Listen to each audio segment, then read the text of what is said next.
What is going on, ladies and gentlemen? Welcome to episode 79. With us, we got Fitz, Reverend Fitz. Let me put some respect on his name. Tim, the Dr. Fauna. And with us, the one, the only, Mr. Eric Love is in the pub, baby. Thank you, gentlemen. Hey, anytime. Big Texas guy. You got the big Juicy in the background. I'm loving your setup you got going on there. Real quick for our watchers and listeners who don't know who you are, who is Mr. Eric Love? So I'm a private investigator. I live in Bedford, Texas, and I do a lot of high-profile cases. And most notably, in the last 19 months, I did Joe Exotic. Everyone, on the globe has seen Tiger King. I'm the guy that filed the presidential pardon and assembled a team of attorneys here in Texas and bankrolled the whole thing myself. And I had a great time. So I'm glad to be on your show tonight. Hey, absolutely. And since you talked about that, let's jump right into it. Because if you've seen season 2 of Tiger King, you know who this man is. I mean, you come out with Exotic One, the private jet, the limo had him waiting for. I mean, you rolled out the red carpet for Joe. What made you believe in Joe? Like, what made you be like, hey, we have to get this man a pardon? So, all right. So I'm going to tell you guys, last year, everybody thought I was crazy. They literally said, you are out of your fucking mind. This guy is convicted. I said, guys, I'm telling you, I've already started looking at this case. My wife made me watch it. I didn't want to watch it. I grew up. So I grew up in total dysfunction. Okay. And, it's all over the map. So when you watch other dysfunction, you can identify things pretty quick. So I started looking at his case. If you've watched season 2, everything that they thought the crazy guy said in about season 1, it's all coming to fruition. And I'm telling you, he's absolutely innocent.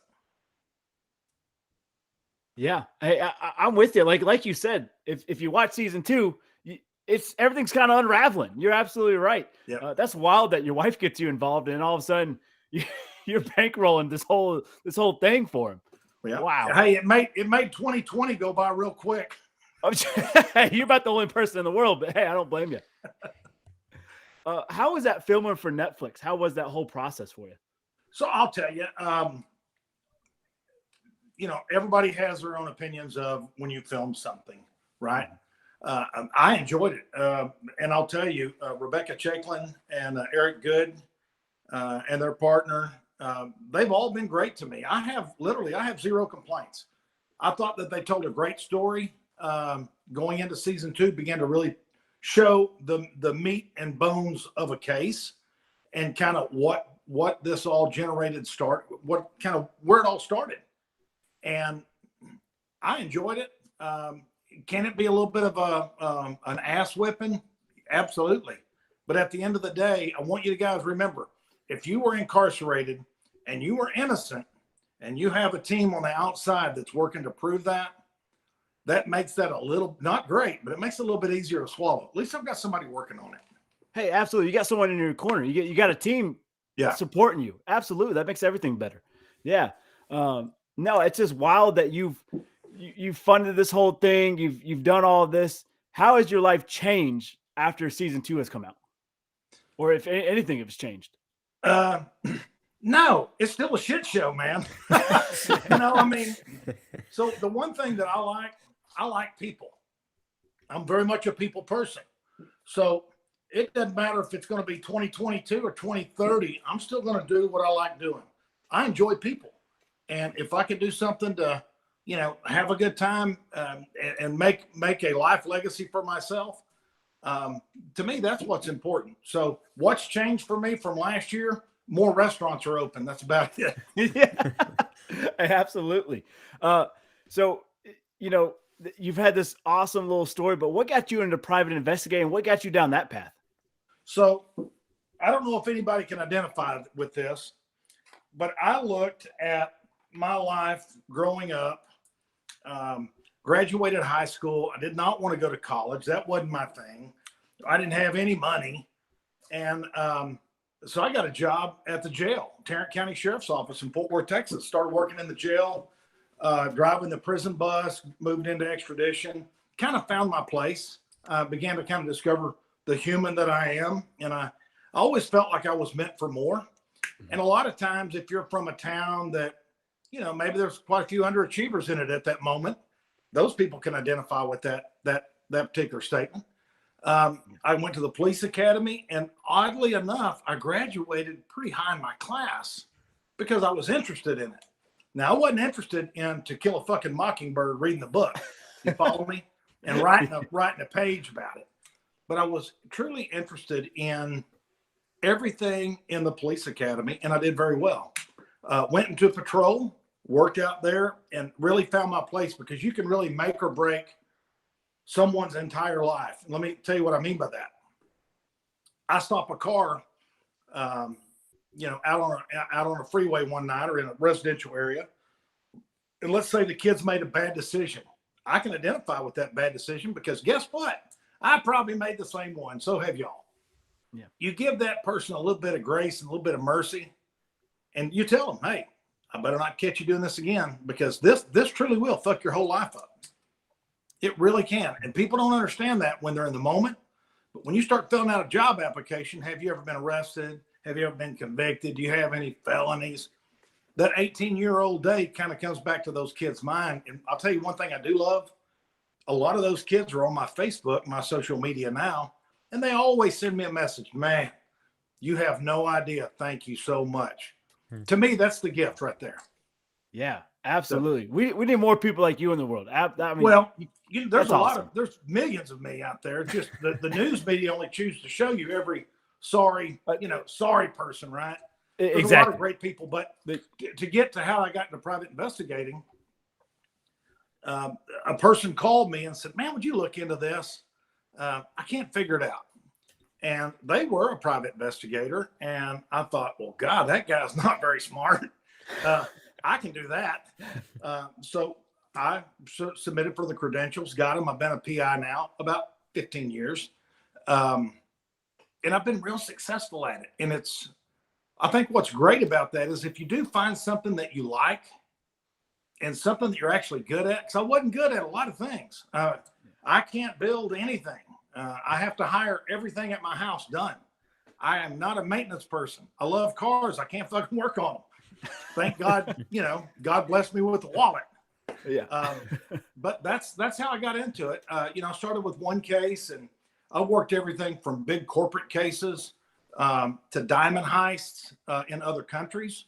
And I really found kind of my spot because I've been married more than a couple of times. Okay. I'm on my fourth marriage. All right. And when you've been divorced a lot and you've made some decisions that weren't advantageous to you earlier in life, you have a lot of free time. I would use that free time to work on other people's cases, and I would donate my time. So 99.9% of the stuff that I do it for free because I have a talent. I have access to the tools. You put it together. I'm doing it at night, on the weekends. You can make a difference in someone's life and someone's outcome sometimes in life. So that's how I got in it. That's what I do. And I love it. It's enjoyable. That is awesome. I love to hear that. That's a great story. And I'm all behind that. Speaking of helping people and stuff, you're a big philanthropist. You do a lot of amazing work. Anything you want to kind of shed light on? Well, so I'll tell you this. Me and my wife started when there's not a lot of food at home when you're younger. Something that's really important to you is food. And even through my police career, just about anybody you talk to, I always pay. It's kind of just something in me that the ticket's going to come to me. I'm paying it. And it's a gift that on the checks that I have, it says, it's just money. It's just money. I'll make more. And I started living by that mindset, even when I was a police officer. The homeless guy or a person that's really had a fucking bad go of it, they might not have the money to eat in that moment. But if you provide them some money or food, is it a Band-Aid? Absolutely. If you've ever been hungry, you'll appreciate the Band-Aid. Me and my wife started a nonprofit. It's called Project Love. And we bought a bus. We 98% of that self-funded. We have corporate partners, Tom Thumb, is a fantastic food partner for us. And we partner with them. We take care of a place called the Union Gospel Mission in Fort Worth. So the homeless is really important to me on a lot of levels. When I went through a divorce, I made sure no one in my family knew that I was homeless for a good month. But I also learned all you got to do is go to the truck stop. They've got showers. They've got laundry facilities. Just, don't go cry about it. Do something about it. So I lived in my truck. No one knew at my department. I'd go to work. And then one night, one officer came cruising through the truck stop and saw me. And he said, "Son of a bitch, you homeless?" I said, "Don't tell nobody." "What do you think he did?" I told everybody. That's the good camaraderie of law enforcement, But, it all works out. It really does. I have learned that if you have a good positive mindset, even if you're handed a shit sandwich, make the best of it. Eat the crust, go around it, figure it out. But that's one of the big things that I love doing here, in Fort Worth. I have an English bulldog that I say that literally he saved me as much as I saved him. And I put everything in his name. It's kind of a funny thing. When we go out to eat dinner somewhere, I let him pay for it. His name's on the credit card, more of a shtick and a joke. But, I have cups, coins, all kinds of cool stuff. And we've been blessed to be recognized by the mayor of Fort Worth as, goodwill ambassadors to, regardless of who you are coming to the city. So I think one thing that should be taught in school nowadays, get off some of this shit that nobody cares about, number one, and it's never going to help you. Okay. In my opinion, just my opinion. Yeah. Get off of some of that and teach what philanthropy is. A lot of kids will say, "Oh, that's only rich people." No, because I did it when I didn't have any money. And philanthropy can be donating your time for the goodness and good sake of something else, or doing something financially. So I do think that that's something that's really missing in a curriculum. Most kids don't know how to balance a checkbook. You say, everything's digital. No, it's not. Go to the corporate world. Mm-hmm. I think that there's some things that need to be taught. I think philanthropy is one. You guys are all philanthropists. You just maybe sometimes in the moment don't recognize what you're doing as philanthropy. Yeah, no, you're absolutely correct. I'm way behind that statement. I'm a teacher myself, and I can always get behind that statement that I think we need to do a better job of teaching some of philanthropy and getting these kids to donate their time, their goodwill, and that type of stuff. Absolutely. Yes, sir. So, hey, I got to ask a question. Tim, are you in your mother's basement? Where are you at? No, I'm in my pseudo office / piano room. Okay. I don't know how else to describe it. On my vantage point, you're really small in the corner. It literally looks like you're like in a closet or something. You're okay. Oh yeah. I'm great. I got food. We're good. What's the safe word? What's the safe word? Yeah, blink twice. Yeah, he's investigating already. Boys, you guys want to hop in here? I have not watched season 2 of Tiger King. I just started watching literally with my dinner tonight with my roommate and trying to figure out what this is. That I'm starting to piece it together, just that there's just kind of this divide. Just again, I've watched the first part of it, but it sounds like there's just this divide of people who think Joe should be pardoned, some who say like we really don't know who this man is. And so I guess for someone who hasn't followed this story, what are the two sides saying, and where are you coming in as the captain of this pardon team? All right, so I'll tell you, all politicians suck. I'm going to tell you that now. And yeah, do we have some great ones out there? Probably. I haven't met them. There's some that will tell you something, and then they'll do the absolute opposite. So, when I say that, I mean that in a joking manner, so nobody get all weird about it. Politics is a weird thing, okay? Now, I can navigate politics because I always like to say I'm kind of like the mayor. I'm going to play both sides of this deal and see where I can get in. Because if you hate the other side, whichever side you're on, you're going to get shit done. Doesn't work like that. You've got, in the corporate world, you've got to work together. Politics should be like that. If politics was ran like a company, you guys figure it out. When you figure it out, that's when y'all can go home. That's how it works. That's how it should work. But a lot of politicians don't. So when I saw that people had lied, conspired, you have a federal agent, a federal judge. Yep, trust me, I already know I'm on a hit list. When you have a sitting judge in the state of Oklahoma, you have a federal agent in the state of Oklahoma that conspired with a couple of folks that are in season 1 for the conviction of Joe. Joe was 100% innocent. I'm telling you, you guys will see Joe walk out of prison at some point. Might not be on the pardon, but part of Team Tiger. I'll tell you this. There's a guy named Brandon Sample that argued the case on getting his sentence vacated. His sentence is vacated now. Still has a 22-year sentence. He's going to be resentenced. He was part of Team Tiger, and he's a brilliant guy. He's represented a lot of famous folks. He's just a great guy. I'll tell you this. When you have attorneys like Francisco Hernandez, Jeff Hoover, Philip Hall, when you have guys that you can call and say, guys, I've got a case. Let me know if you guys want in. And they don't even ask the case. They said, do you believe in it first? Yep, we'll take it. That power right there is a power that the common guy doesn't have, okay? The common guy, there's so many cases. If you don't think a person can be targeted in this country by law enforcement or the powers that be, and the power can sometimes be politics, you're a very naive person. And we've proven that. And as this all comes to light, you will see that an innocent person was truly set up. Alan Glover, the hitman, he's already admitted he lied, already did an affidavit. You'll see that in season 2. Jeff Lowe, you'll see an affidavit. He lied. When you start looking at different people that were key elements to the conviction of Joe Exotic, they all fucking lied.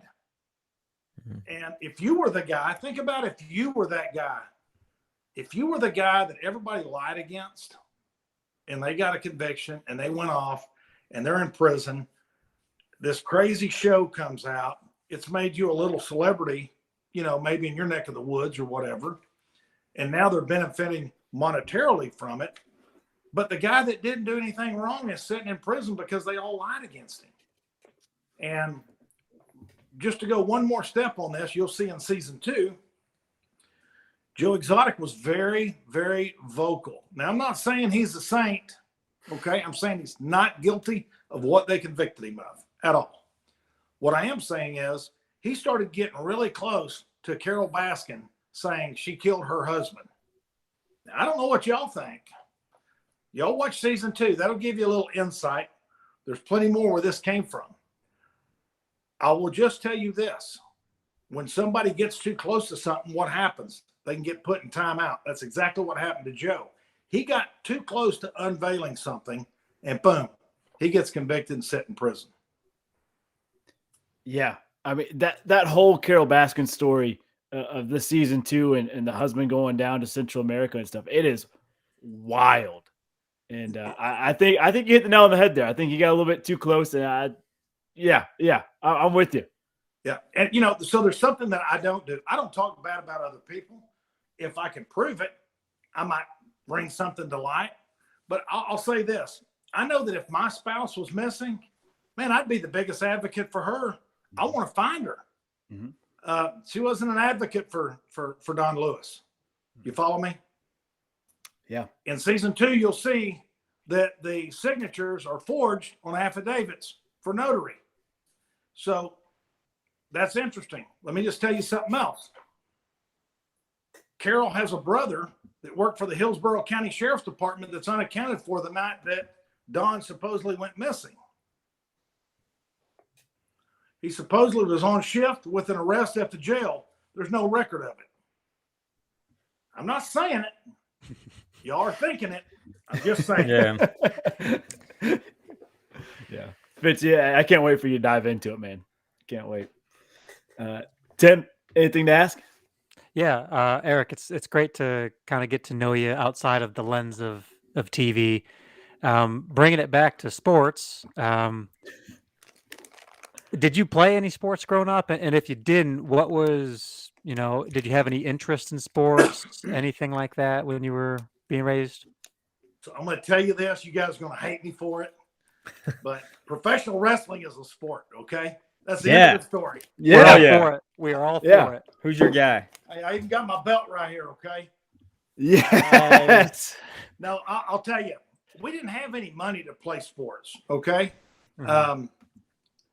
And I sucked. I'm not an athletic person. Now, I'm a good wrestler. I couldn't be on the wrestling team because I had a job. And, worked a full-time job when I was in high school. I was in a program called DECA. And DECA is basically a work program.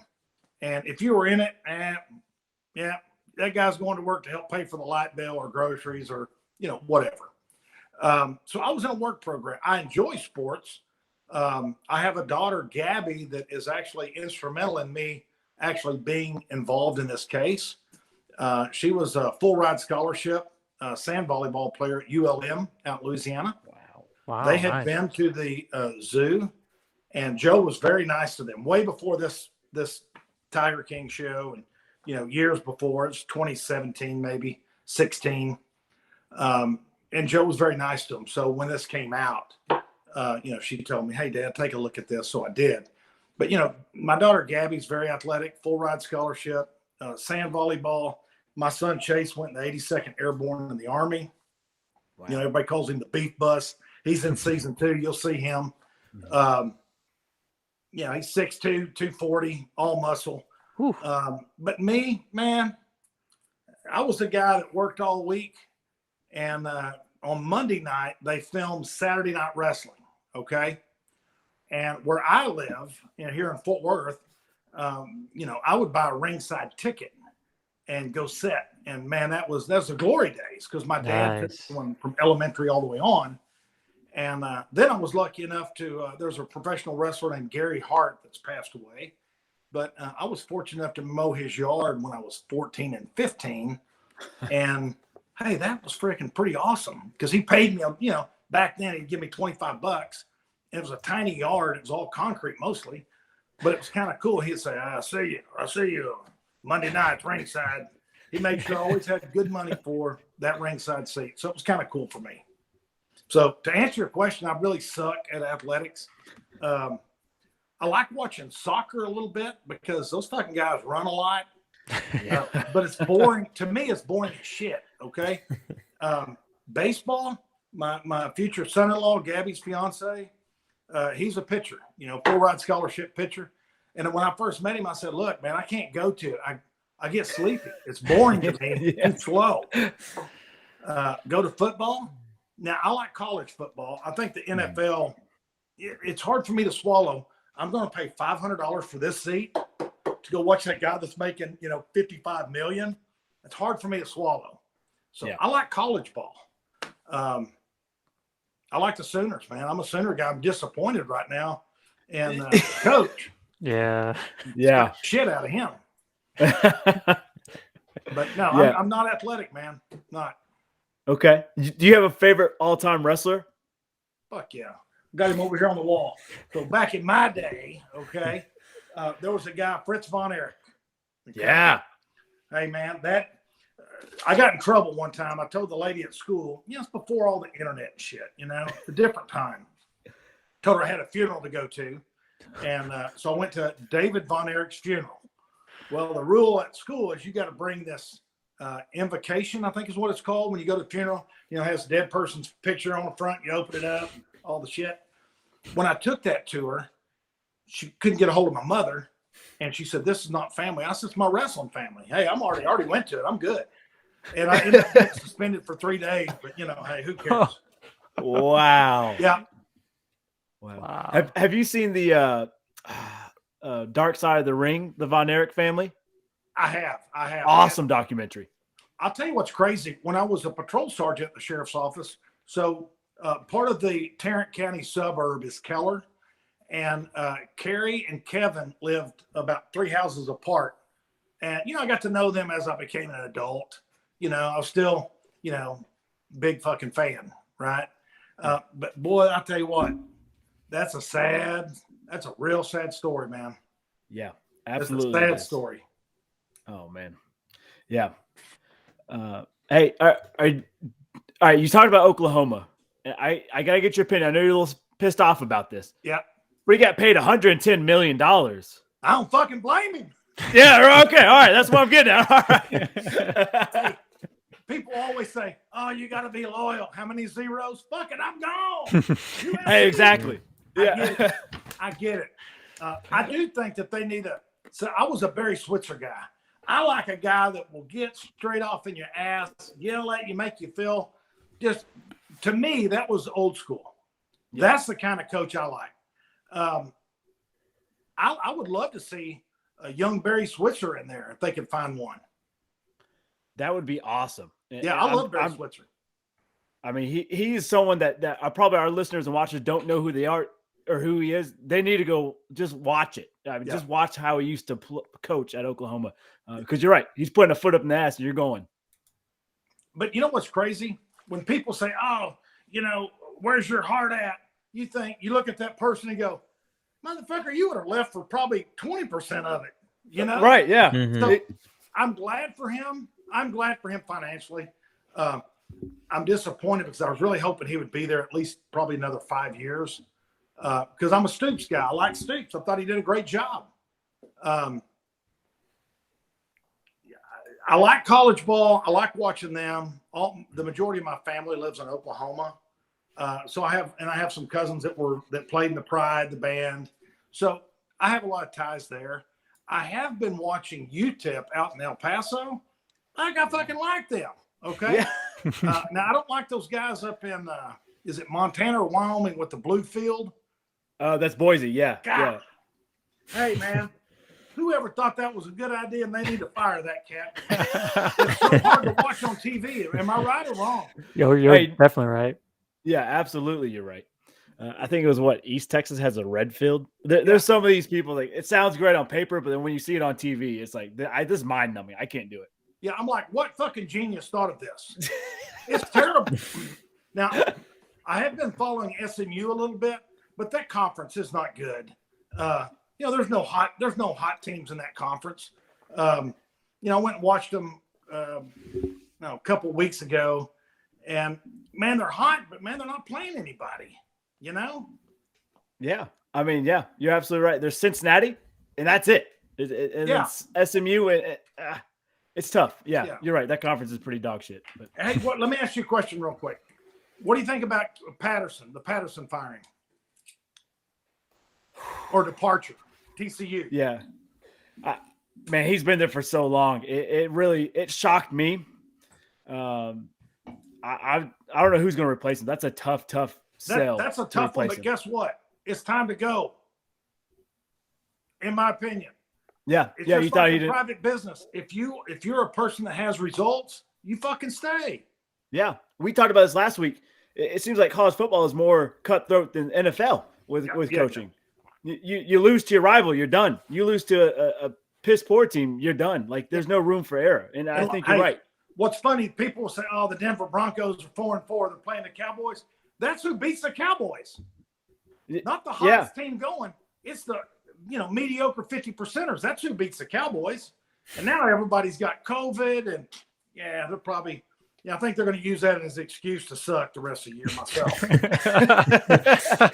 I hope not. I hope not. I live here. I love it. But I think I see from a business perspective, if you lay the groundwork properly, right? If you lay the groundwork, this person's got COVID. Now the head coach has got COVID. Oh, my Lord. It's laying the groundwork for failure in the people's mind that, okay, maybe they're not going to be that good. Okay, we're going to get them next year. Jerry don't care because next year it's just going to be the same or more amount of money coming in. It doesn't matter. Would he like to win? Of course. Nobody likes to lose. But I do think I kind of said that earlier, and a couple of people sitting in the room kind of looked at me like, God, you said it. I said, I think they're setting it up. I do. Yeah. I can get behind that. Hey, let me ask you a question. What do y'all think about NBA? It's a love-hate relationship for me. Real. I love the finals, but just the game's changed a lot, and teams, players move around so much that it's just who's got the best team, and it's just stacking your team, and I flipped on it's tough. TV the other day, and there was a guy playing way back in the 90s, the head coach of the Mavericks. I said, what happened to Mark Cuban? I thought he was the coach. And they're like, no, he's fucking owner. I said, who cares? I don't know, Jason Kidd or something. Yeah, Jason Kidd. Yeah. Yep. No, the three of us are pretty guilty of not watching NBA. I'd much rather watch college basketball. It's a little more entertaining for me, a little more hard out there. Yeah. But all right, are there any sports that y'all consider non-sport? I'm curious. A non-sport? Like that is considered a sport. Ooh, but y'all that's a say good. nice. I like that question. That's a good question. Y'all know you're thinking. I'm gonna say it. Say it. Everybody says NASCAR is a sport. Fuck me, man. Come on. And if you see me, normally I look very redneck. No sleeve. My wife made me wear a shirt with sleeves for this. You're making a fucking left turn all day long. And it's not saying it's not talented. You're absolutely talented out there doing it. The endurance, not a fucking sport. And they're saying it's a sport. I disagree with that personally. Now y'all might say, oh no, it's a sport. You're stupid. What do you think about esports, like people sitting at a computer playing each other over the internet? What do you think about that? That's not a sport. I'm going to surprise you with this because I know a kid that does it. He makes about $200,000 a year. So fucking good for the esports. And hell yeah. Yeah. So good for them, right? That doesn't make it a sport. NASCAR athletes get paid too. So yeah, fucking NASCAR's a car. It's a car and a driver. And to me, that's not a sport. Now, esports, Arlington is just south of me about 3 miles. Okay. Arlington, Texas has a wonderful facility that's dedicated to esports. It's fabulous. Nice. So the mayor over there, Jim Ross, is a good friend of mine. I go take a look at this thing and I'm like, this is pretty fucking cool, man. This whole this is pretty cool. So they have a big tournament one night. I go over there and I'm amazed at not only how many people are in there, but that are playing in all these different things. It kind of blew my mind. Here's what really blew my mind. I know about 10 different armed forces recruiters. They make sure they go to those. You know why? Some of the best drone pilots are coming out of esports in 9th and 10th grade, and they'll do the delayed enlistment program on them and get them set right after high school to go into the military. And their skill set is unreal.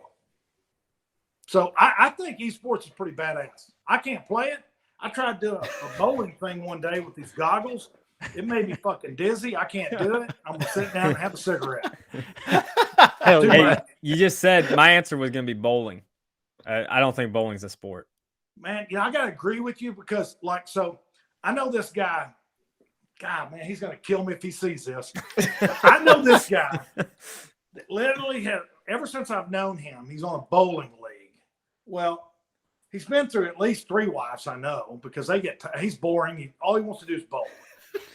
And a date to him is going to the snack shack, throwing 3 games, talking about how great he is, putting his hair over the hand over the little air thing. So I went with him one night, and I'm a shit talker. I tell him, hey, you ain't going to beat me, trust me. And I talk enough shit, I throw their game. Now, I don't beat him, but if he normally bowls a 280 or 260, he's bowling a hard 130 with me because I'm going to talk shit the whole time. I like getting in their head, right? For me. Hey, I'm here for that. Yeah, that's my kind of thing.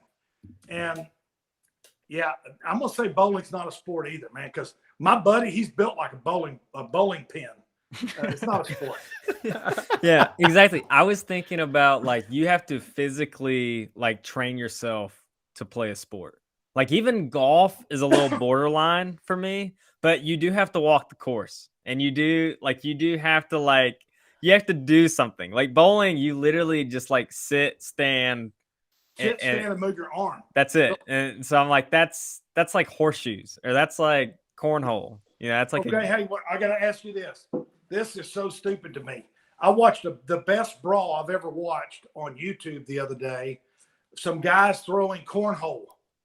What in the shit is that? Is that a sport now? It is now, yeah. Fuck me. Yeah, I know. Right? Tons of money being paid for it too. It's wild. That's crazy, right? It's Yeah, crazy. it is crazy. But you know, I guess it's how you define a sport. Like Evan clearly defines a sport as you have to train and I guess be an athlete. I define a sport as a competition. So if you're playing chess, I see chess as a sport. It's a game. I see bowling as a sport. Bowling's a game. Esports. Cornhole's a game. Yeah, and you can train at those games to be better, right? And then compete. So I don't know anybody that's going to look. I don't want to rain on your parade in your garage or wherever you're at. Okay? I'm in the closet. Bring it in here. Come on. But I'm going to tell you, chess is not a fucking sport. That's a game. Trust me. I'm doing that in my mind right now. I'm trying to save airtime for you. That's a game. Like Monopoly. You guys need to watch Top Speed chess and just watch those guys play and tell me it's not a competitive sport. Well, you just said an oxymoron. Top speed and chess in the same fucking sentence. That's somebody going to sleep. That's amazing. That's amazing. What about that one on the ice where they throw something down the curling? There's two guys with a mop or something in front of them. Yeah. Hey, you got to physically train for that. Huh? You got to physically train for it. So I don't know. I don't know about this category. I've seen some pretty out of shape people do curling. That is an Olympic sport. Yeah. So I've seen some pretty fat people golfing. See, that's where golf's borderline. I'm 6'2", 270. Okay, I'm not tiny. I mean, I'm not no little boy. But I went and played it one day, and my gut hurt so bad, and I talked so much shit. I've never been invited back since. It's been 10 years. Oh man. Eric, questions. Eric, boys, anything else for Eric here? I'm pumped to watch season 2. Yeah, me too. Eric, this has been. We've had Joey Chestnut on. Which competitive eating, is that a sport? Oh man, no, see, I can't do it against Joe. That's a sport. Yeah. You got to train for that. What is competitive eating? Hot dog eating contest? That motherfucker is an athlete. He is an athlete. Okay. Exactly. You've got to stretch. You got to stretch your gut, and that's an athlete, man. So well, he talked to us about his training. I mean, it's pretty vigorous. So I'm telling you, guys like that, I got more admiration for the hot dog dude than I do for maybe Tiger Woods. I mean, just personally. Yeah. Because that's a lot. Because anything that goes in's got to come out. That's a dual type situation too. It's a 2-sport athlete. Yeah. I mean, he's got a before practice and after practice. Right? I mean, that'd be tough. Oh man, I can't thank you enough for hopping on and joining us, Eric. This has probably been one of my favorite interviews we've ever done. You have been electric and just humbled, and it was just an amazing conversation. I can't thank you enough. And some of our watchers, they were high praise of you. Matt Hansen saying, "What a guy." Some other people chirping in there, just talking about. Just thank you so much for hopping on with us, man. And if there's anything you want to plug real quick, anything you want to promote, feel free to do it. So I don't want to promote anything except everybody just be kind. If you get a chance, and let's say, 2020 was tough on a lot of people. I will say this, find an opportunity every day to leave your positive fingerprint on somebody. If you're a guy that works on cars and somebody needs a little help, just go help them. It'll come back to you tenfold. If you could afford to buy somebody a meal, do that. And when you get in traffic and everybody's just being an absolute dick, and turn your radio on, relax. We all have a good life. It's all about the perspective. So I would just tell you that my main thing in life is to feed the homeless. That's what I've literally been pushed to for a lot of reasons. And every city in this country has that need, and dogs, to me, dogs are human too. Feed those dogs too. I appreciate the opportunity to be on with you guys tonight. You guys take up a collection, get old Tim out of his basement over there. Donations are welcome. Yeah. Eric, feel free to sponsor Tim to get him out of his mom's closet any day. Y'all have a good night, man. Be Hey, blessed. you too. Thanks, Yes, Eric. sir. You too. Oh, Yo, that was awesome. What an awesome conversation. hilarious. Yeah, good dude. Oh my Loved gosh. it. Watchers, listeners, go watch season 2. Fitz, go watch season 2. Tim, have you watched it yet? I have not, my lord. God, I give you guys homework and you guys let me down. I'm hurt, dog. Man, I I'm didn't hurt. even finish the first season, if I'm being honest. I am hurt at both of you. We need to have a podcast on how to define a sport because you guys both let me down. All right, we'll do All that. right, That'll- Bobby Fischer. Yeah, that would be our Sunday episode. All right. How to define a sport. All right. Speaking of sports, defining all that stuff, baseball. Corey Seager. I wish Devin was on, but he's got some stuff going on at work. Moving from the Dodgers to the Rangers, 10-year, $325 million contract. $325 million. I had to repeat that. Holy hell. The Rangers have chunked out $500 million in the past 48 hours. They're just tossing out bread like a food line. I mean, it's wild. Rangers, are they dangerous with the addition to Corey Seager and some of these other offseason moves that they've made? I have no idea who they have. we need Devin. I don't know. I know, yeah. Yeah, they're certainly not the Astros, but it really does. I don't know enough about the MLB to like understand their money, but that is just crazy to think that they've invested 10 years in one player for that much money. It just blows my mind. Baseball is just a weird sport. It's like soccer money at this point. It's like Premier League money. Oh, sorry. Wild. It's a weird game. It's not a sport. Sorry, Evan. Well, the thing, okay, so the Rangers last season they were 60, and they had 60 wins and 102 losses. So I don't know. I don't think that's gonna make much of a difference there. Okay. I don't think one man can. You tell that to the Angels. Yeah, they didn't even make the playoffs last year. Yeah, but one man makes a difference. A lot of hype train. All right. I mean, it'll be hype, but we'll see. Well, all right. So moving on to baseball, college football, talking about one-man jobs here. Brian Kelly with the shock. For me, it's a shock of the offseason so far. It's not even offseason. Notre Dame has a chance to be in the playoffs. With Ohio State losing, they have a chance to sneak in the top 4. He says, nah, I'm out. I'm going to LSU. 10 years, $95 million contract to go down there. I was shocked he left Notre Dame at this point. I figured you'd want to wait until to see if you're in the playoffs or not. But that blew my mind. Yes, he did this at Cincinnati. He was Cincinnati's coach before he went to Notre Dame. Cincinnati was 12-0, had a chance to make a New Year's Six bowl. He dipped out before the bowl game. Now, there's a lot of reports he's not a really good dude. He texted his players that he was leaving after it broke in the media. There's a lot of hits being on Brian Kelly. But did this move shock you guys? I mean, yeah, for everything you says that we still don't know what the playoffs are going to be. And Notre Dame's sitting there at 6th. They only have 1 loss. I mean, Parker, you watch them more than I do. I don't know if they legitimately have a shot, but yeah.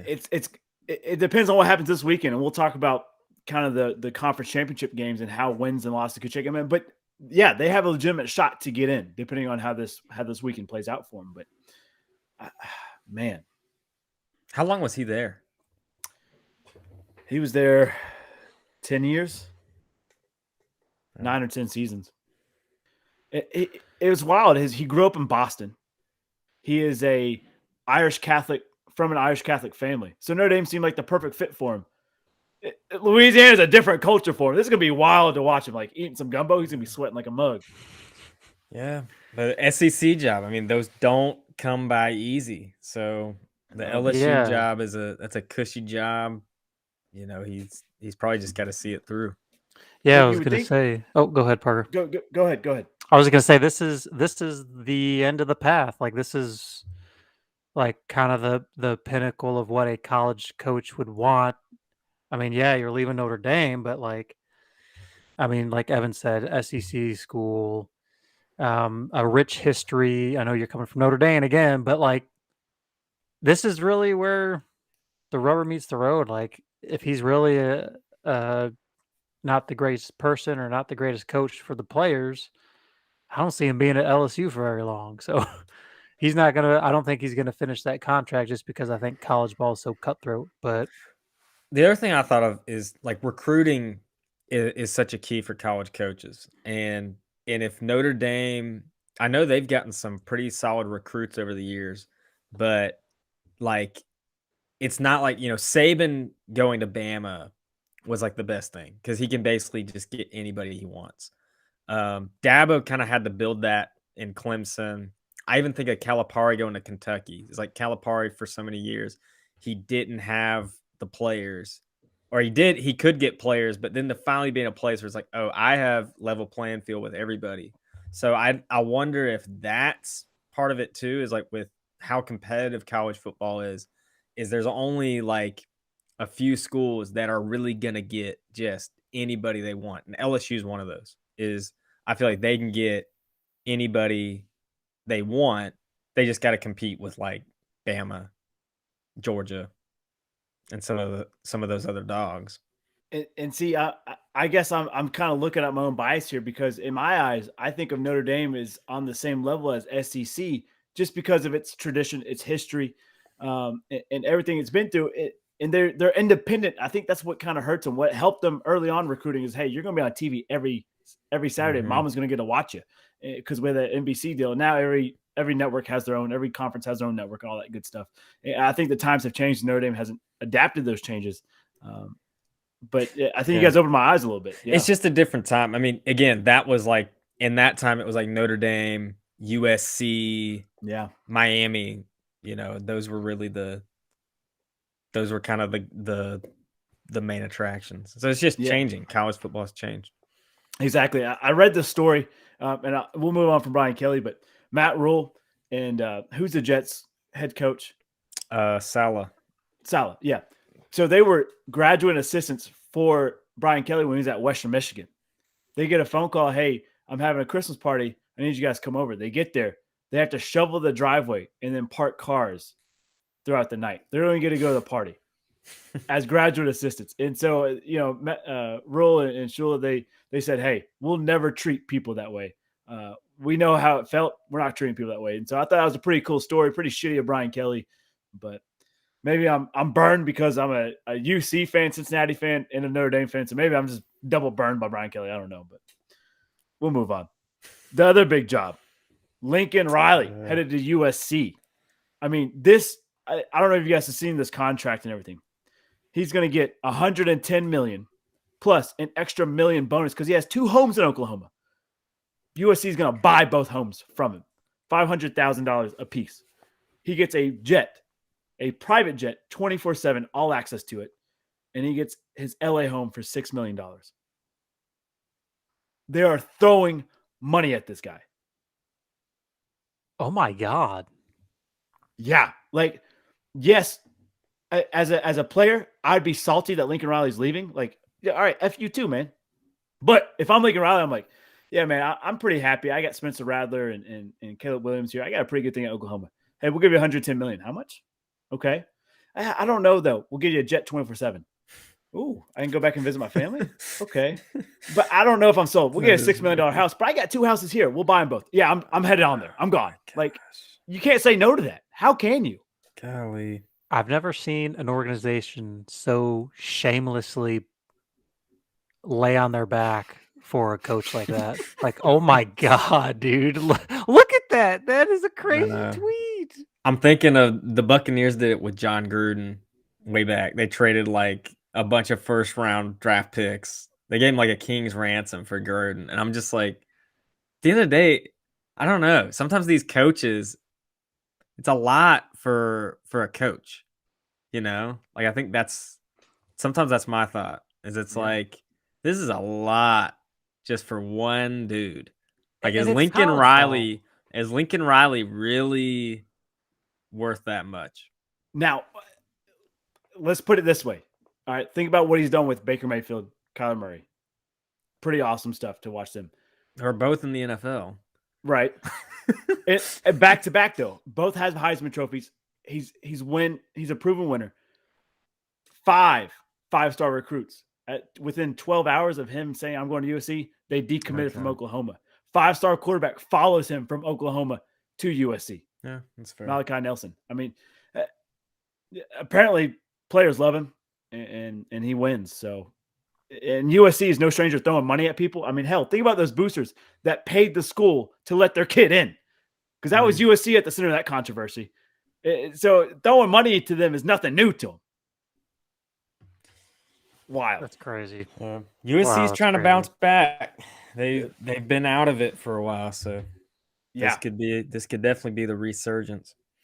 So we talked about USC and LSU being vacant jobs, not anymore, and then Florida being a vacant job. They hired Louisiana's head coach, Louisiana Lafayette, Bill Nair. Oh, wow. Napier. So that, to me, I get that. Like, hey, you're going from Louisiana to Florida. That's a hell of a move, dude. Yeah, you go get paid.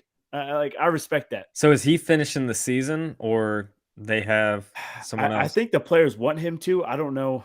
I haven't, because I know they're playing App in the Sun Belt. Yeah, so hopefully he doesn't. Yeah. Actually, I hope he does, because interim coaches, they always get the win. So maybe I don't know. Maybe I take that back. Let him coach with Florida in his shadows. That's right. That's right. But just wild. And so those three jobs, traditional programs, get head coaches. But then Oklahoma's open, traditional program, and Notre Dame's open now. This is a wild year. That's pretty wild. Who would have thought all the 5 of those positions would be open? Staying with college football real quick. Championship games to watch this weekend. 11 Oregon, number 19 Utah. That's being played Friday. The rest of these games are being played Saturday. Number 8 Baylor, number 7 Oklahoma State, number 1 Georgia, number 3 Bama, 24 Houston, 4 Cincy, 5 Michigan, 16 Iowa. Now this is before the updated rankings. The rankings just came in, so it's changed a little bit. You know, Michigan's sitting at number 4 right there. So you got UGA, Bama, Cincy, and Michigan. But where's Cincy? We're sitting at 4. Cincy's 4. Yeah. Where's Michigan? 3. Oh, sorry. I said that. Michigan's 3, Cincy's 4. Okay, so they bumped Michigan to 3. Where's Bama? 2. So this is, as I said, I made this graphic before before everything came out. So this is a little dicey. This is a little interesting here. So with that being said, any of these championship games, we're going to keep real close eye on anything that we're really watching here. This is the time of the year where I just hope all of the college football playoffs just implodes. Like, I just want total chaos for them to be like, what 4 teams are we going to pick? And just everything to implode. But ever since they've done the playoffs, it's always worked out. Like, I feel like it's been just enough that they can pick their 4 teams. And people are always going to make their case like, oh, Washington should be in it, or someone random. But it's always worked out. So I don't know, as I'm looking at it like, if Iowa wins, they're not going to get it, but it'd be a Big Ten team's not going to get it, even though all season, it's jumped from Iowa, who's number 2, Michigan State, Ohio State, Michigan have been all the talk. And it's like the most competitive conference. They're not going to get a bid if Iowa's their champion. Yeah. So that's something that I'm watching. And then, of course, Georgia, Bama, it's just the question, if Bama loses, are they out? Or are both of those teams automatically in? Yeah, because then you got 2-loss Bama, but they lost to number 1 and then they lost to Arkansas. That's a little wild. And I'm sorry, I was dyslexic as hell. Georgia 1, Michigan 2, Bama 3, Cincinnati 4, Oklahoma State 5. Say that again. Slow that down. Georgia 1. Georgia 1. Michigan 2, Bama 3, Cincy 4, Oklahoma State 5, Notre Dame sitting at 6. Okay. So, I think if Bama loses, they're out. Yeah, they should be. And so if you're Notre Dame, Bama loses. Let's say Baylor beats Oklahoma State. Now you're in the college football playoffs, but you don't have a head coach. I don't know. This is wild. Tim, any thoughts on it? No, I think That a boy. I'm just still trying to get over Michigan beating Ohio State last week. Wild. Yeah. 9-year drought. Wow. Way to go, Harbaugh. Yeah, it saved his job, I think, and they skull dragged Ohio State. Just skull dragged them. Cincy has to win. That's They the other have to. thing. They have to beat Houston. And it can't be close. Well, hey, we're ready for NFL? Always.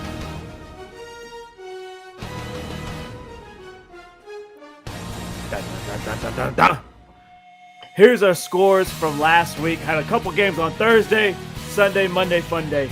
All the good stuff. Any of those scores really strike out to you? Anything that we were disappointed in, we were excited for? Any of that good stuff? Patriots over the Titans. Wow. Bill trying to Belichick, think. he's doing this again. He's doing it again, damn it. Winning. Niners Vikings is a matchup that's just one of those teams was going to catapult into playoff mode, and the other one's now at the bottom with the bottom feeders. So it's a tough loss for Minnesota. And yeah, just a lot of teams.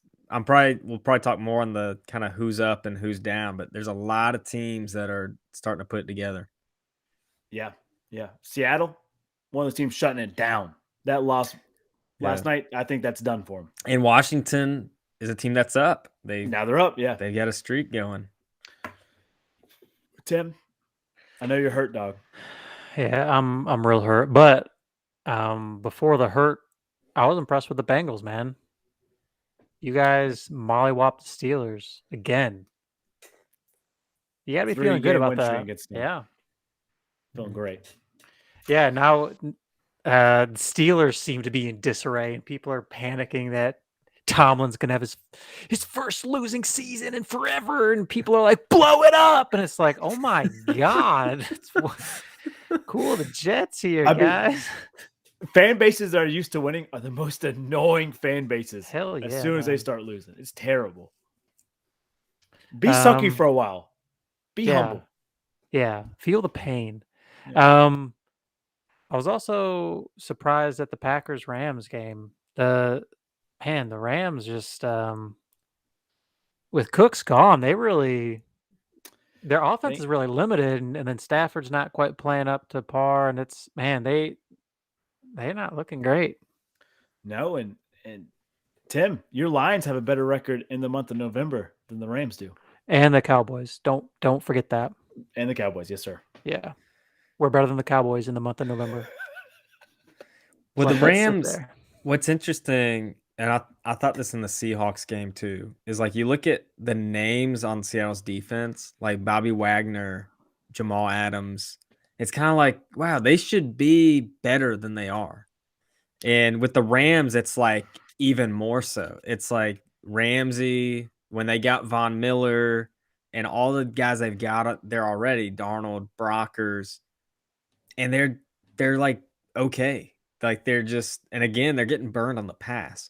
So it's interesting. Like it's not the same defense. They've got a different defensive coordinator because their other guy, their guy last year, kind of the brains behind the defense was shipped off. So I think that's part of it is just the coaching.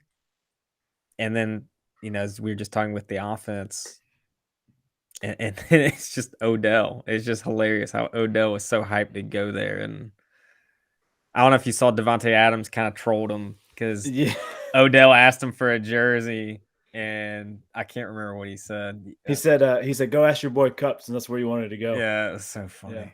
Yeah. I love it. Well, hey, let's talk about the up and down list. Let's see if I got it right or wrong this week. Up, Cincinnati, Patriots, Broncos travel on their way up the AFC. On the way down, Steelers, Chargers, and Titans. On the way up in the NFC, we got 49ers, Packers, and Bucks. On the way down, Panthers, Rams, Seahawks. Anything I got right, wrong, any of that good stuff. You got to put the Chiefs on the up.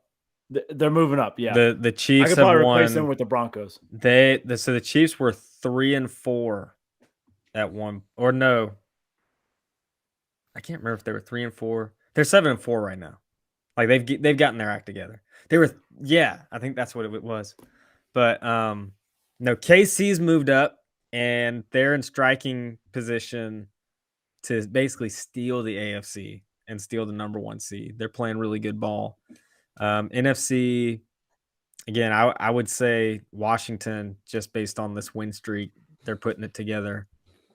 Yeah, Tim, anybody else on the uppy up? Hell yeah. You are missing the Miami Dolphins. They're on a 4-game win Oh, streak. yeah. And The thing is, they're still very much at the bottom of the whoa. Hold up. Not very much at the bottom. They're crawling their way back. I think the Bills are going to blow their load, like Parker always says, way too early. I mean, they're already showing it. I think Miami can swoop ahead of the Bills. And man, Tua's playing great. Like, I was talking to someone today.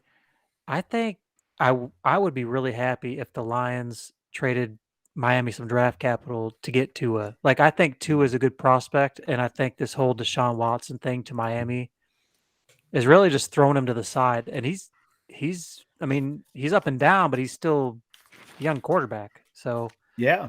I think Tua's playing great. Waddle is playing really well. Mhm. Gaskin's kind of stepping up. I think Miami's looking good. 4-game win streak. Let's go. Yeah, you're right. They're kind of sneaky too. Like Yeah. you don't hear a lot about them. So yeah, good. Yeah, the other thing is, I saw this week is the Packers and the Buccaneers, both of them are undefeated at home.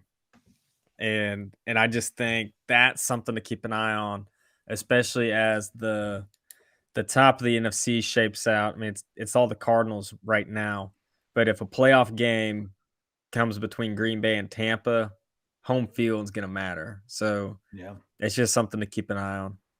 No, I like that. Yeah, you're absolutely right. It's gonna be huge. Spud to stud, real quick. Anybody come to mind? Oh man, I didn't prepare for this. It's okay. Mine, Bill Belichick, looking like a stud right now. I wouldn't say he's a spud, but last season we're kind of writing him off. Maybe he should retire. Nah, he's got New England looking good. And then my spud, Sir Cam Newton. I knew it. I was going to jokingly say it. You know how last week he was my spud to stud, and now this week he's your stud to spud? Are you a Carolina fan? You seem pretty fair weather here. Hey, that's why I put him on there for you, okay? Because I was listening to the episode back, and I was like, you know what? I got Tim. I love it. He had a bad day. He had a real bad day. My stud to spud might actually have to be Lamar Jackson. He had 4 interceptions in that Browns game, and just killed me a little bit. I was just like, this is my MVP. Like I want it so bad for Lamar, and just played horrible. But of course, the Browns can be the team to pick off Lamar 4 times and still find a way to lose. So the only team to ever win while throwing 4 interceptions is the Baltimore Ravens. It's crazy. Every other team was 0-52. It's crazy. Yeah. Browns are just bad. Man, yeah, I guess I'm kind of cheating because I've already done it, but I got to go with Baker again for my stud to spud. I mean, he's playing injured, and I'm really interested to see. Like, I've been through the revolving door of quarterbacks, and the Browns shouldn't just discard Baker unless I think they can really cash out on a quarterback deal. But man, like, he's really, like, there were certain throws that you would see and you're just like, oof, that's just not good. And then of course he's going up against Lamar, who's, same draft class. And when you're compared to that, it's like, okay, this isn't like the diamond in the, or no, he was first pick. So like, it's not even a diamond in the rough. Like, this just isn't a diamond in a set of diamonds. Like, so I don't know. Yeah. That's, go make another commercial. You're done. Yeah. Oh, I don't blame you. What about, well, I don't know. I was going to say, how about Dalvin Cook maybe playing with 2 torn labrums now? Yo, that's wild. Oh my gosh. What a damn animal. What a stud to manimal. Yeah, for real. Stud to beast. I keep messing up my camera. Good deal. All right, let's move into pick'ems. We'll kind of do speed rounds. We know this has been a longer episode, but I had one hell of a conversation with Eric Love. It doesn't matter. Tim, Cowboys, Saints. I have a feeling who you're taking here. Saints. Dallas minus 4.5 favorite. Saints. Give me the over. Dallas has really struggled with CeeDee Lamb and Cooper out of the lineup. They've really struggled, and I'm not gonna knock them. Even it's like those are two key pieces you need offensively for the Saints game. Saints are showing that they're some of the best run stoppers in the league, but they can't do anything on their offensive side of the ball. So I don't know. It's gonna be two teams that need to rely on their running backs. You got them right there. But I like Dallas's defense, and we talked about Micah Parsons. But Thanksgiving, I was just blown away watching Micah Parsons. He looks like a game wrecker who's like a third or fourth year player, and he's a rookie. He's gonna be your defensive rookie of the year, and I'm all in on Cowboys defense. So I'm with you on that, and I never thought I'd say this ever in my life, but without James Winston, the Saints are just a worse team. They're a bad team. Never thought I'd say that. They're not competitive. Yeah. So give me the Cowboys. I think they get it done. They kind of bounce back here. Just out of curiosity, how would you compare the Rams defense with the Cowboys defense? Because they both just let up 36 points, and you called the Rams defense kind of average. The difference is the Cowboys are young because you've got Diggs and Parsons. Like, I'm all in on the future of Dallas. Maybe I'll put it that way. Like, Dallas is a future defense that's going to be a force. But the Rams, for people like that, they're buying players and they can't put it together. That's what's embarrassing. Is Dallas? They're still paying these guys on their rookie contracts. Dylan Floyd, he's like, that Green Bay offense can't be stopped. Anybody would be lucky to give up 36 points. I'm just kidding. Bengals, Air Bear, sophomore year quarterbacks, top of the class, sophomore year quarterbacks. Cincinnati 3-point favorite, 50.5 is the over under. Give me the Bengals. Give me the over. It's a good matchup. Can't believe the Chargers lost to the Broncos. Every time they look like they've turned the corner, they just look mediocre again. I think Cincy. I think they're for real. Yeah, I'm glad this is in Cincinnati. Maybe we'll wear the orange on black again. That looks sick. If it is going to the West Coast, I might be tempted to take the LA. But give me my Bengals. Who day, baby? Great stack at them. Great sophomore QB show down there. Burrow and Herbert. Yeah, that's what I said. Bringing the game in. All right. Anyways, I missed it. I was rattled by Tim. Tampa Bay, hot Atlanta. Tampa Bay, 11 points favorite, over under 50.5. Give me Atlanta. Give me the under. Tim's calling his shots, baby. Yep. I really want Matt Ryan to play like 2016 Matt Ryan because Packers have a bye week. And if we moved ahead of Tampa on our bye week, that would be just phenomenal. But I don't think it's going to happen. I'm taking Brady. Yeah, this is Matt Ryan versus Tom Brady here. This is Tampa Bay's defense against the sister of the poor. So give me Tampa Bay. I might take that 11 points too. Atlanta's is bad. They're down bad. Washington, Las Vegas, Washington on the way up. Tim, believer in the Heineke hype. Derek Carr, Raiders trying to get things together. Vegas 2.5-point favorite though. Give me the race. Give me the Washington football team. And give me the under. Yeah, it's a good matchup. I'm a believer in Washington. I really am. I believe in Heineke from the start of the season. They got a lot of great pieces offensively, and they're playing well defensively. So I'll take Washington. But this is a fun matchup. Yeah, I like this matchup a lot too. I think Vegas is really dangerous at home. Something about that dark hole they got going on. Davis calls it the Death Star where opponents come to die. And I think it's true. Give me the home team with the Raiders. I think this is a neutral site or at Washington. I give this game to Washington, but it's in the Death Star. So give me Vegas. This game, divisional opponents here, Colts, Texans, Tyrod Taylor, Carson Wentz. Indy, 9-point favorite though. Over under set 46. Tim, you got your Charger. You're back, baby. I'm What do you back. say? We're gonna go with the Colts, and we're gonna go with the over. If Colts lose, they're going to be kicking themselves, taking the Colts. Yeah, you have to, right? Texans, you can't lose to them. The Colts still have a chance to make playoffs here. Yeah, and Colts Life's played still well. good in Indy. They played well against Tampa. They just too many mistakes. Too many mistakes. Yeah. You know what? Give me the Colts. We'll sweep them up. Jets, Eagles, Philly, 6.5-point favorite. I got a feeling this will be Devin Slate's no one gives a shit about game, but I want to put words in his mouth. I just got a feeling. Give me the Eagles. Give me the over. I'll take Philly. Taking Philly. I got nothing nice to say because these teams suck. Yeah, this is bad. Jets and Seahawks have the same record, by the way. Seahawks gave up their first-round pick to the Jets, and so now the Jets are looking at the 4th and 5th overall first-round pick. Wow. Yeah. Damn. Wow. Give me Philly. I think Hurts gets it done. I don't even know who the Jets quarterback is at this point. Giants, Dolphins. This could actually be the game, but the Dolphins are moving up. They're on a 4-game win streak. Tim believes in them. Miami, 3-point favorite. Yeah, they're winning the Super Bowl this year. According to my Red Skull theory.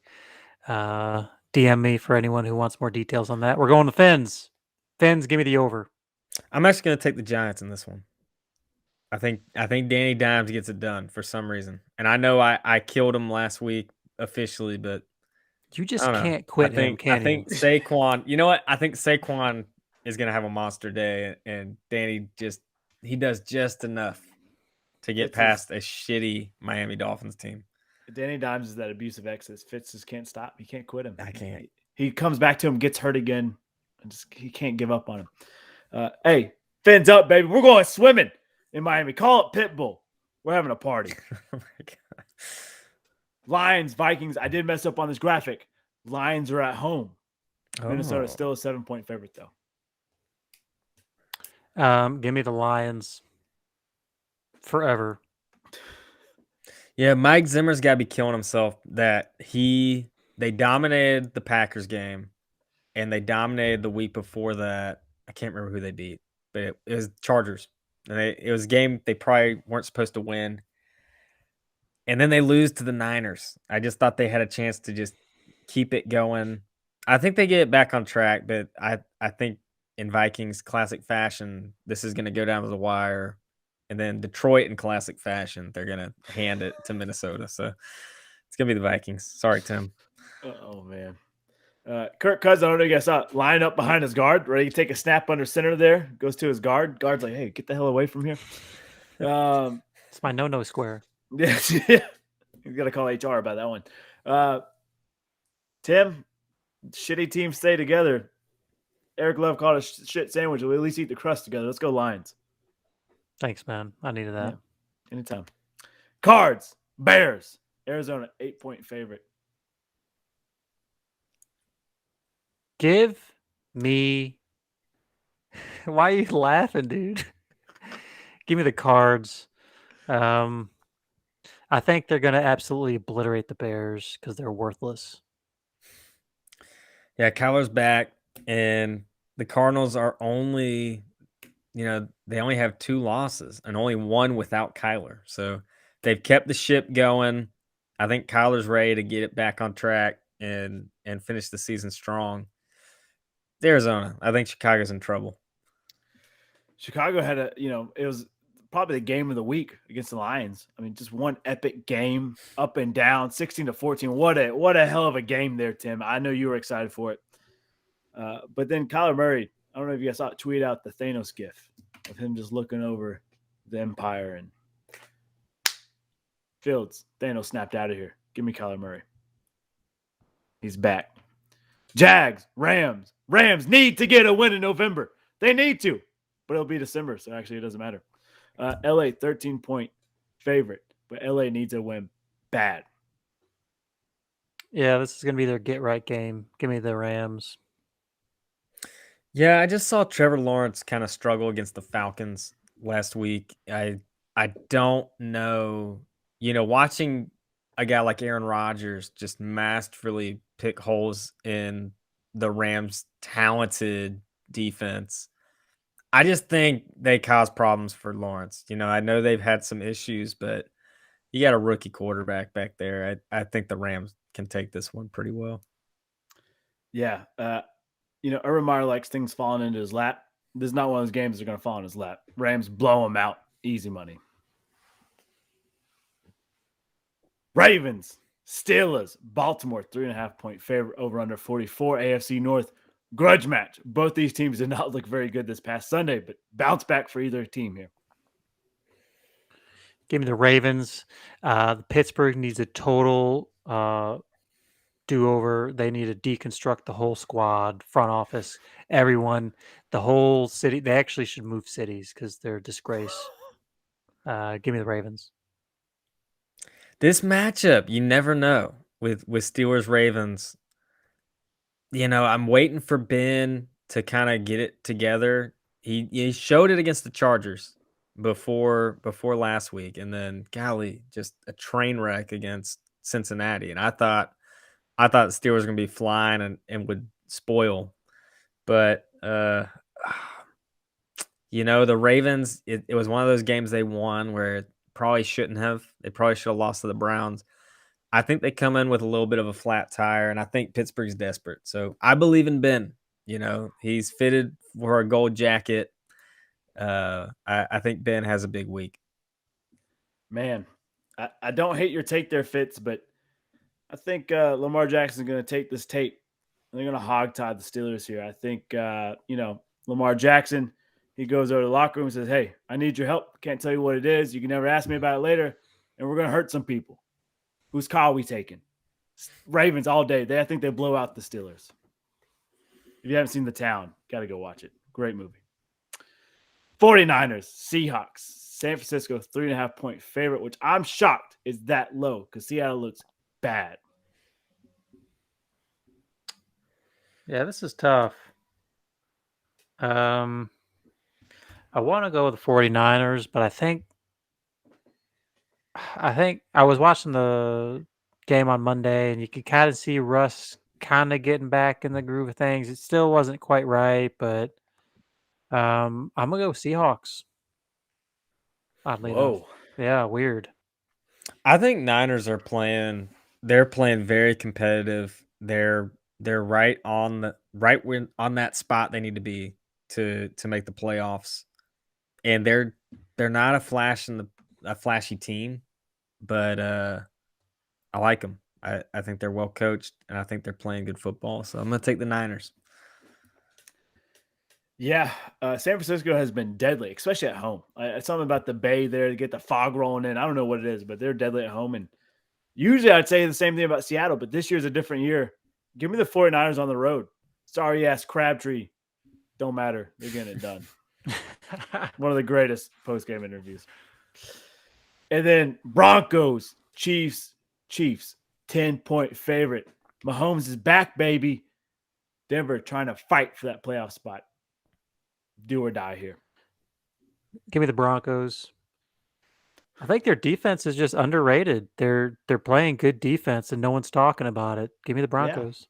Yeah. I have not seen the Broncos play this season. I don't think I've actually watched a game, so I'm excited to see this matchup, and I'm gonna pull for the Broncos, but I can't say that I know enough about them to pick them. I think Kansas City's hot.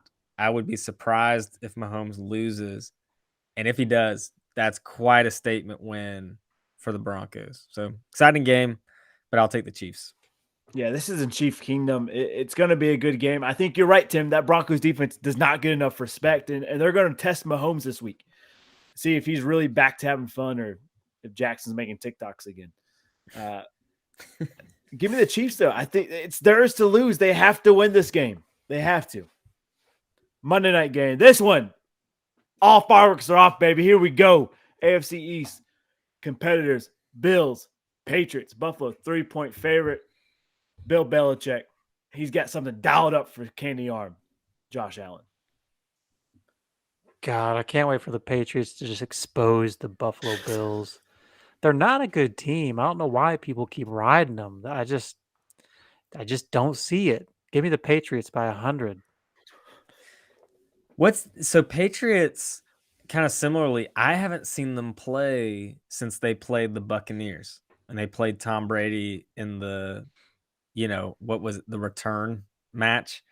And it was right after that Belichick got this team rolling and Mac Jones started playing well. So I'm excited to see them against the Bills, a pretty big opponent, but New England's just been steamrolling. They just steamrolled the Titans. So I'm going to say go Patriots just based on what I've seen on paper, but definitely excited for both night matchups here, and this one's definitely the game of the week. Yeah, it's a reason it's Monday Night Football here. Mac Jones, it seems like he's slowly taking lead of Rookie of the Year over my boy Jamar Chase here. Bill Belichick's got that defense rolling. Man, I mean, they are dangerous here. You've got to take them. You've got to. No! Here comes Josh Allen for the top rope, puts Bill Belichick through a table. Give me Bill's Mafia, stand up.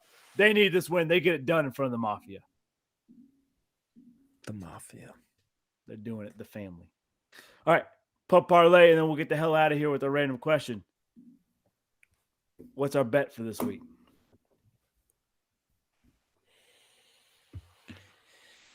You want my bet? You want my bet?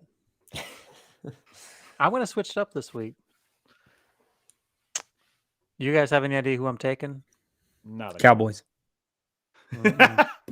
No. I'm going Miami Dolphins over the Giants. Ooh. Give me the over. So you're saying that the Dolphins are going to win? I don't know how this works. I want the Dolphins to win. However, that do you needs want to be them quick. straight up to win, or do you want them with the points? What's worth more?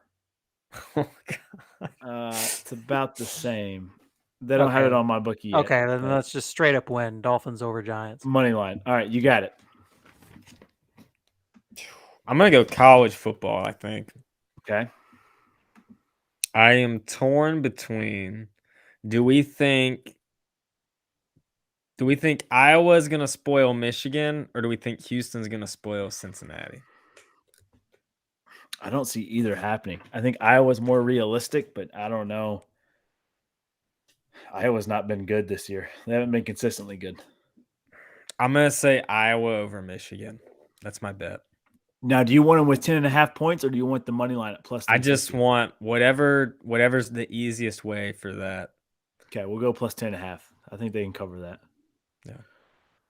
Also go college football, and man, I'm kind of upset about this. Appalachian State is a minus 140 favorite over Lafayette in the Sun Belt Championship. I thought we'd be the dog there. Thought we were going to make some good money. But you know what? I'm backing our boys. T. Henny, Cato, I got your back, baby. We're taking App State with the pub parlay. So we got App, we got Miami Dolphins, and we got Iowa with the points. We're going to make some money. Not a lot of money, but we're going to make some money this week. I got a good feeling about those games. Anybody got a random question for us? Oh,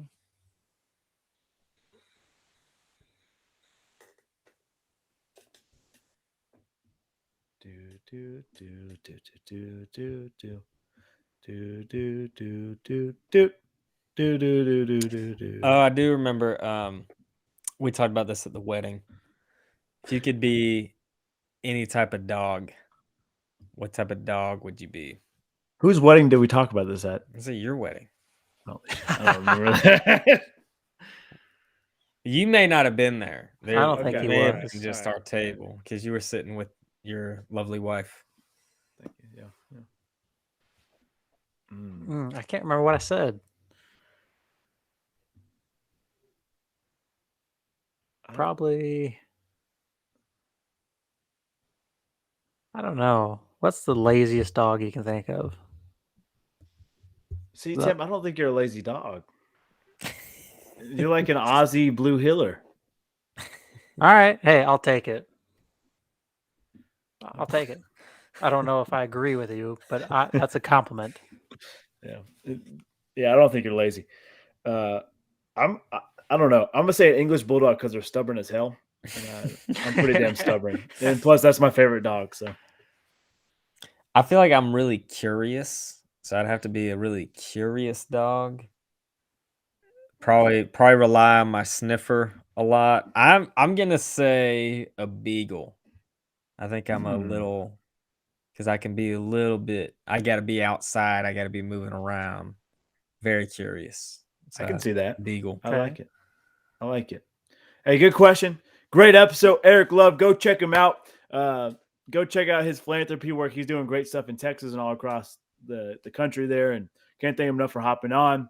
Can't thank these guys enough for always joining us week in and week out. We got some big stuff coming to the pub. We're going to do our 25 days of giving for Christmas. We're back. So be looking on Instagram for that. We're going to give away 25 gifts throughout the month of December there. So I'm excited for that.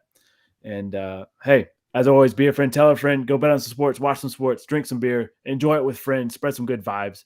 And yeah, we'll catch you guys for our college football show. That won't be Saturday. It'll be a different day, but we'll keep you updated. Bye. Have a wonderful time. See ya. In a bit go well. Dude, we haven't seen Matt in like ages. I don't even know where he's at.